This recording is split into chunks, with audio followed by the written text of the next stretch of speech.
أعوذ بالله من الشيطان الرجيم بسم الله الرحمن الرحيم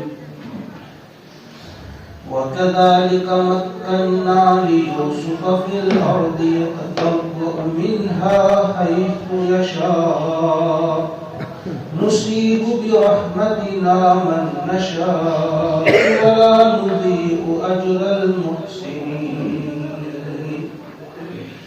ولأجر الآخرة خير للذين آمنوا وكانوا يتقون وجاء إخوة يوسف فدخلوا عليه فعرفهم وهم له منكرون آمنت بالله صدق الله العظيم.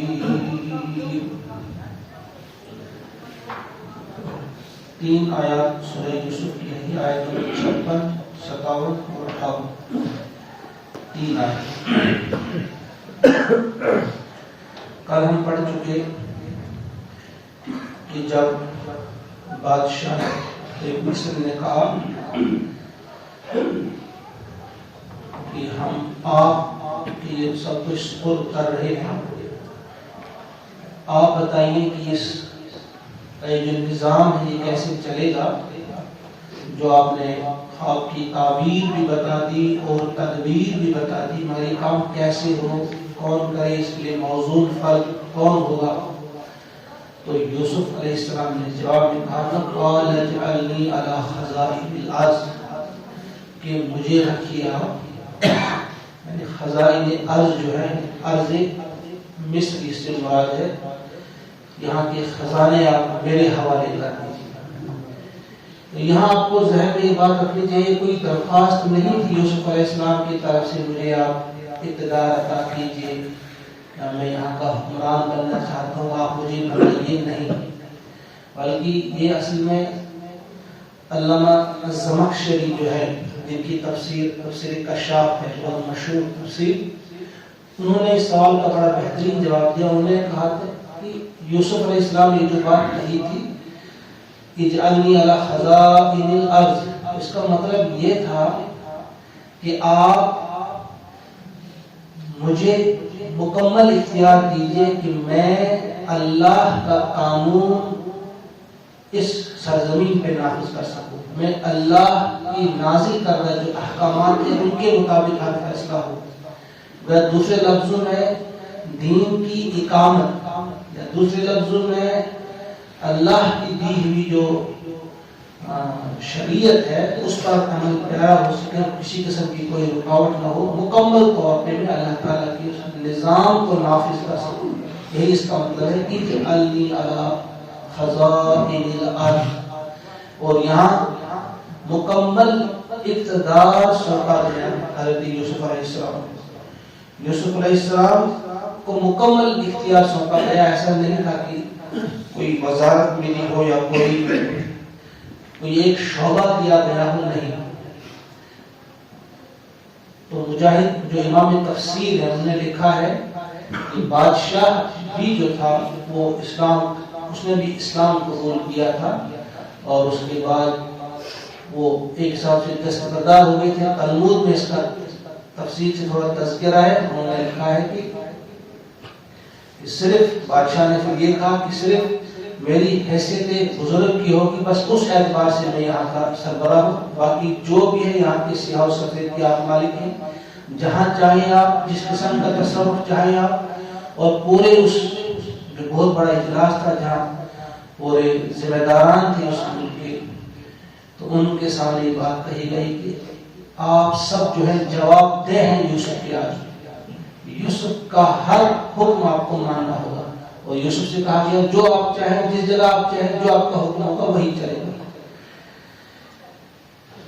تو پھر فرماتے ہیں اللہ تبارک و تعالیٰ وَكَذَلِكَ، اب یہ آیت ہے، تو اس طرح سے کیا کیا ہم نے، مکننا، ہم نے تمکن عطا کیا، ہمیں مکمل اقتدار عطا کیا، ہمیں پورا اختیار عطا کیا. مکننا لیوسف فی الارض، یوسف کو عطا کیا مکمل اقتدار فی الارض، اس زمین میں یعنی مصر میں. ہم نے اس سرزمین کا مکمل اختیار، مکمل اقتدار جو یوسف کے حوالے کیا. یتبوأ، وہ بنا لے منہا، اس میں حیث یشاء، جہاں بھی چاہے وہ اپنا مقام بنا لے، وہ اپنی جگہ بنا لے، جس جگہ چاہے اسے اختیار ہے. یعنی کوئی خاص مقام اس کے لیے نہیں ہے، کوئی خاص عہدہ اس کے لیے نہیں ہے کہ بس آپ فلاں جگہ رہیں گے، صرف فلاں صوبے میں رہیں گے، نہیں، مکمل پوری سرزمین میں جہاں بھی وہ چاہیں گے اپنا مقام بنا سکتے ہیں، اپنا مقام اپنی جگہ بنا سکتے ہیں. یتبوأ منہا حیث یشاء نصیب برحمتنا، ہم اپنی رحمت سے نوازتے ہیں. نصیب برحمتنا، ہم نوازتے ہیں، ہم عطا کرتے ہیں اپنی رحمت، ہم اپنی رحمت سے نوازتے ہیں من نشاء، جس کو ہم چاہتے ہیں. ولا نضيع، اور ہم ضائع نہیں کرتے اجر المحسنین، محسنین کا اجر. نیکوکار انسانوں کی کوئی بھی محنت جو ہے، ان کا کوئی بھی کام جو ہے، ہم اسے ضائع نہیں کرتے. ولا نضيع اجر المحسنین، ہم کبھی بھی اس میں کوتاہی نہیں. اللہ تعالیٰ فرماتے ہیں کبھی کسی قسم کی کمی نہیں کی جائے گی. تو اس میں ایک بہت بڑا جواب ہے. دیکھیے یوسف علیہ السلام نے اتنا سب کچھ جو برداشت کیا، اس کے جواب میں آخرت میں کیا ہوگا وہ تو الگ ہے، لیکن دنیا میں بھی ہم نے اسے خاص مقام عطا کیا. جب انہوں نے میرے لیے ہر آزمائش کو قبول کیا اور اس میں پورے اترے، کھرے اترے، تو ہم نے انہیں عطا کیا تمکن فی الارض بھی عطا کیا، اور جہاں وہ چاہے اپنی جگہ بنا سکتے ہیں. اور اس طرح سے ہم نوازتے ہیں اپنی رحمتوں سے جسے چاہتے ہیں، اور ہم نیک انسانوں کا اجر کا بھی ضائع نہیں کرتے. بل اجر الآخرت، اور آخرت کا اجر جو ہے خیر للذین آمنوا، وہ تو بہت ہی بہتر ہے ایمان والوں کے لیے. دنیا میں جو انہیں ملا، جو عزت ہم نے اسے عطا کی، جو اقتدار ہم نے اسے عطا کیا، وہ تو ہے، لیکن آخرت میں تو اس سے بھی بہتر ہوگا. اور اجر الآخرت خیر، بہت زیادہ بہتر ہوگا اس سے بھی للذین آمنوا. اور وہ صرف یوسف کے لیے نہیں ہوگا، بلکہ وہ تمام ایمان والوں کے لیے. وہ اس میں اب سب آتے ہیں. ہم بھی اگر اللہ تعالیٰ کی رضا کے لیے، اللہ تعالیٰ کی خوشنودی کے لیے کوئی کام کریں گے، کوئی بھی کام اللہ کی خوشنودی کے لیے کیا جائے، تو دنیا میں بھی اسے اس کا بہتر صلہ ملے گا، اور آخرت میں تو ہے ہی بہت بھاری ہوگا. اجر الآخرۃ خیر للذین آمنوا وکانوا یتقون، اور جو متقی ہوں گے. آخرت تو ہے ہی ایسی لوگ. دنیا میں اگرچہ غیر ایمان والوں کو بھی بہت کچھ عطا کیا جاتا ہے. کبھی کبھی انسان کے ذہن میں سوال آتا ہے کہ فلاں شخص اللہ کو مانتا ہی نہیں، تو اسے اتنی چیزیں ملی ہوئی. تو فرمایا دنیا میں تمہیں جس کو دوں، لیکن آخرت میں خالص ایمان والوں ہی کے لیے ہوگا. کل خیر، تمام خیر جو ہوگا ایمان والوں کے لیے ہوگا، کسی اور کے لیے بالکل بھی نہیں ہوگا. وَامْتَازُوا الْيَوْمَ أَيُّهَا الْمُجْرِمُونَ، وہ نقشہ ہمیشہ اپنی ذہنوں کے رکھنا چاہیے کہ وہ گھڑی کون سی ہوگی. اللہ بچائے ہم سب کو ہمارا شمار ان لوگوں میں نہ ہو جس وقت وہاں وہ ان کو الگ کیا جائے. وَامْتَازُوا الْيَوْمَ أَيُّهَا الْمُجْرِمُونَ، اے مجرموں آج تم الگ ہو جاؤ. دنیا میں تو خیر کسی کو بھی ملتا تھا، دنیا میں تو ہماری رحمت ہر خاص و عام کے لیے تھی، ہر شخص کے لیے تھی، تمام چیزوں کے لیے تھی. لیکن یہاں سب کے لیے نہیں، مجرموں کو الگ کیا جائے. کوئی ایک شخص بھی کسی بھی طریقے سے اپنے آپ کو ایمان والوں کے ساتھ شامل نہیں کر سکتے، رحمت والوں کے ساتھ شامل نہیں کر سکتے. وَجَاءَ إِخْوَةُ يُوسُفَ، اب یہاں سے ایک نیا باب شروع ہو رہا ہے. بیچ میں 7 سال یا 8 سال کیا واقعات ہوئے، اب اس کا تذکرہ یہاں نہیں، وہ انڈرسٹوڈ ہے. وہ جو یوسف علیہ السلام نے کہا تھا کہ 7 سال خوب بارشیں ہوں گی، بہت پیداوار ہوگی، اور وہ پیداوار ہمیں جمع کر کے رکھنا ہوگا، تھوڑا سا جو ہم خرچ کریں بس وہی باقی ہمیں بچا کے رکھنا ہوگا۔ اب جب یوسف علیہ السلام نے اقتدار سنبھالا، مکمل وہاں کی سیاہ و سفید کے مالک ہو گئے، تو 7 سال بارشیں خوب ہوئی، بہت اناج اور بہت گلا ہوگا، تو یوسف علیہ السلام نے بڑے بہتر طریقے سے، خوبصورت طریقے سے اس کو خرچ کرنے کی ہدایت دی، اور خود وہ نگرانی کرتے تھے اور جمع کر کے کافی گلا رکھا گیا۔ اور جب 7 سال گزر گئے، اب یقینی تھا کہ اب قحط سالی شروع ہوگی، تو قحط سالی شروع ہوگی۔ تو یہ قحط سالی جو شروع ہوئی ہے صرف مصر میں نہیں ہوئی، یہ فلسطین بھی اس کی زد میں آ گیا، پورا شام اس کی زد میں آ گیا، شرقی اردن اس کی زد میں آ گیا، لیکن بہت سارے اور جو قریبی ممالک تھے وہ بھی اس کی زد میں آ گئے، وہ بھی ایک ایک دانے کے لیے ترسنے لگے۔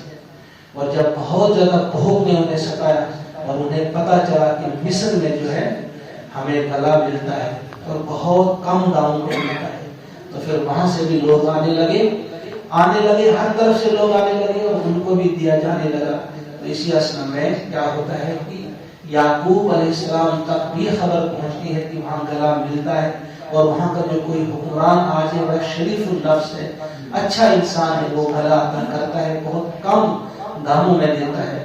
انہوں نے اپنے بیٹوں کو بھیجا، 10 بیٹوں کو بھیجا، صرف ایک بیٹا جو سب سے چھوٹا تھا بنیامین، جو یوسف علیہ السلام کا جو بالکل وہ مانگ گیا تھا، ایک ہی ماں کے 2 تھے، باقی دوسری ماں کے تھے، تو ان 10 بیٹوں کو بھیجا۔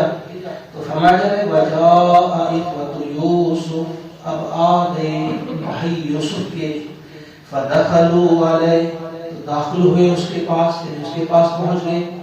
یوسف علیہ السلام کے پاس ہی کیوں پہنچ گئے؟ مفسرین نے لکھا ہے چونکہ جو باہر والے ملک کے لوگ تھے انہیں خاص قسم کی اس کے لیے پرمیشن چاہیے تھی، پرمٹ اس کے لیے خاص قسم کا چاہیے تھا، تو اس کے لیے انہیں جانا تھا یوسف کے پاس ہی۔ باقی لوگوں کو تو باہر سے ہی ملتا تھا، جو وہاں کے لوکل تھے، تو جو نیشنلز تھے جو باہر کے تھے ان کو جانا پڑتا تھا، ان کے لیے خاص اجازت نامے کی ضرورت تھی، اس لیے ان بھائیوں کو جانا پڑا یوسف کے پاس۔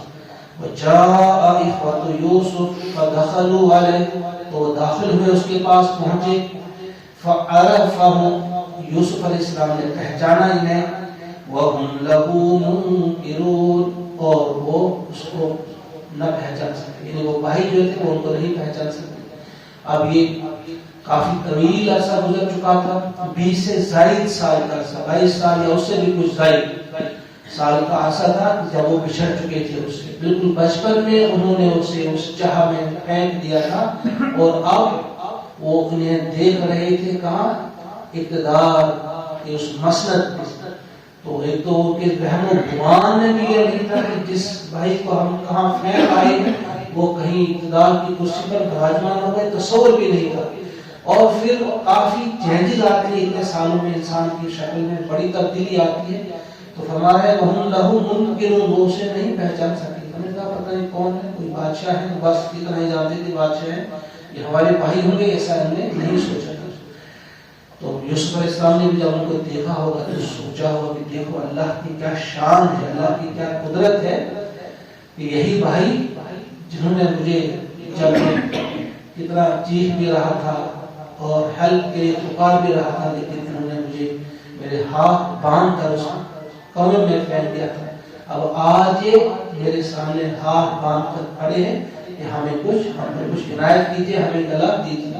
یہ اللہ کی قدرت ہے، اس لیے ہمیں اللہ سے کس قدر محبت ہو، اللہ سے کس قدر ہم محبت کرتے ہیں، اس کے سامنے کس قدر ہم گڑ گڑاتے ہیں، سارے اختیار کا مالک جو ہے وہ اللہ ہے، اور کوئی بھی اللہ کو اپنے کسی کام سے روک نہیں سکتا، جو اللہ چاہتا ہے کرتا ہے۔ وہ کسی کو اندھے کنویں سے نکال کر مسند اقتدار پر پہنچا سکتا ہے۔ یہ اللہ کی شان ہے، یہ اللہ کی طاقت ہے، لہذا اللہ ہی سے ہماری زیادہ محبت ہو۔ اللہ تعالیٰ سے دعا ہے کہ ہم سب کو ان آیات پر عمل کرنے کی توفیق عطا فرمائے، ان آیات کو ٹھیک طرح سے سمجھنے کی بھی توفیق عطا فرمائے۔ ربنا تقبل منا انك انت السميع العليم، سبحان ربك رب العزة عما يصفون، وسلام على المرسلين، والحمد لله رب العالمين۔ السلام علیکم ورحمۃ اللہ وبرکاتہ.